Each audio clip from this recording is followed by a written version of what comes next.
Idents are an important part of TV broadcasting. They've been around for just over 80 years, ever since the BBC broadcast their Bat Wings ident. They've become necessary due to the increasing number of TV stations, and so each channel needed to establish their own identity. Idents are important for branding the channel, telling the audience what the channel is about, and for letting the audience know what is on the channel's schedule. An ident's main goal is to keep the audience with the channel during the advert breaks. To do this, they need to be entertaining and interesting. They also need to be memorable to reinforce the brand to the audience. This is often done by getting the audience involved in the ident, such as with the Channel 4 idents, which involve the audience searching for the 4 made from objects in the distance. This has become a classic ident due to its memorability. However, Channel 4 ditched these idents back in 2015 in favour of a brave and bizarre rebrand.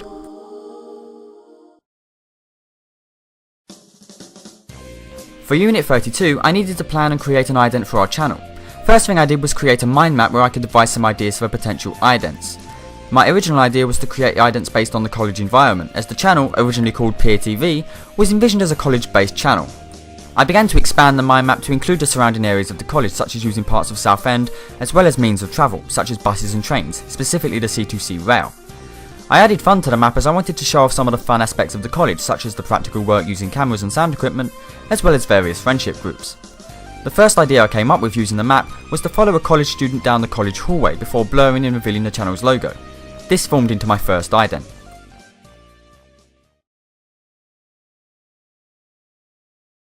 As my aim was to create idents based around college life, our target audience fell into the 16 to 24-year-old demographic. Therefore, I looked into the idents of Channel 4 and MTV, as I feel they are the channels most aimed at that young adult demographic.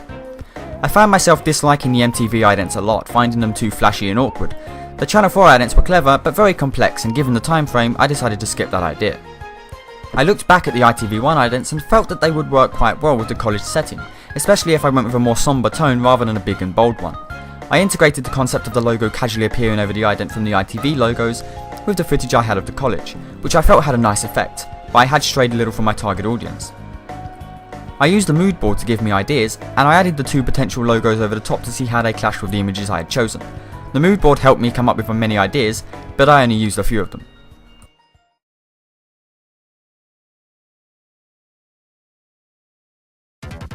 For some of my idents, including the first one, I used the storyboard to plan the ident. This made it easier when it came to filming to know exactly what I was doing, especially with my first 3 idents. The animated idents were less storyboarded and were more just created as the ideas came to me. Due to my lack of drawing skills, however, the storyboards don't look great in my opinion. They are more just there to give me the gist of the idea. I used 2 different programs to create the idents. For the live action idents, I used Adobe Premiere Pro. The process to create these idents was fairly simple after filming the footage. I simply added the footage to the editing software and added a blur filter to it after a small amount of time. After this, I simply added the fade logo fade in on the screen and used keyframes to make the logo zoom in.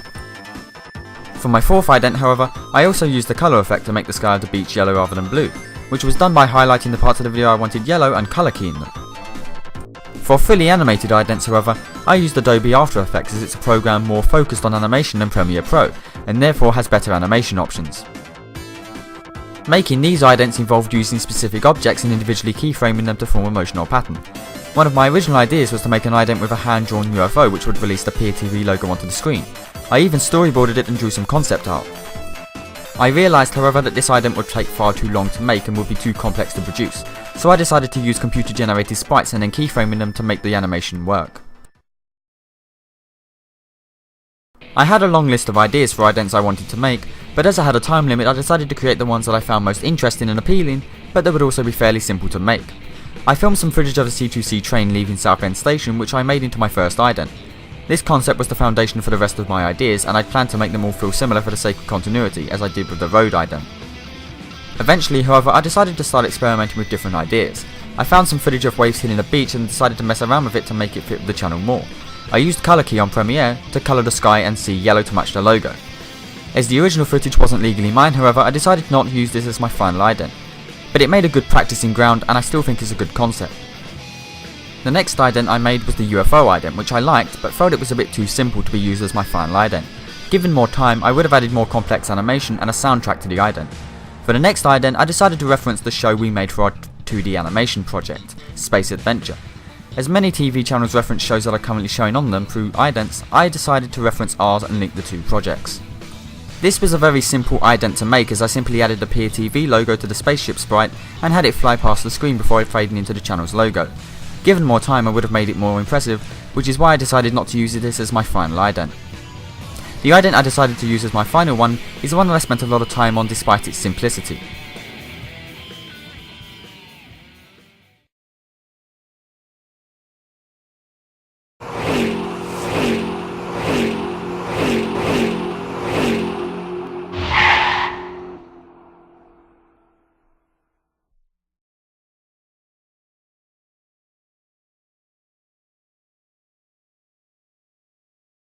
I like this one the most because despite its simplicity, I think it's effective and I spent a lot of time on this one. The sound effects were very difficult to integrate as they began to feel irritating after the same sound effect was repeated over and over.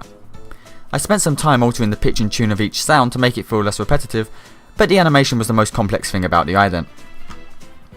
The rectangles had to be individually animated and keyframed, and the timing had to be right so that as one rectangle left the screen, another entered. The No More Heroes logo was from a change in the name of our channel after we were instructed to find a new name for our own individual channels.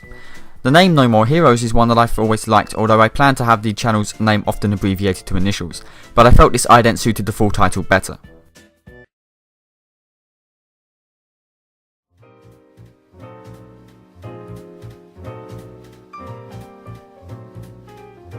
Overall, I'm happy with the way this project turned out. I'm very happy with the idents I planned and created, although I do wish I'd had more time with some of them.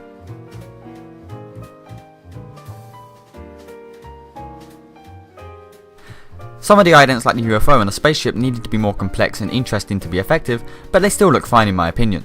I feel like I've vastly improved my animation techniques over the course of this project, and my understanding of Premiere Pro and After Effects has improved as well.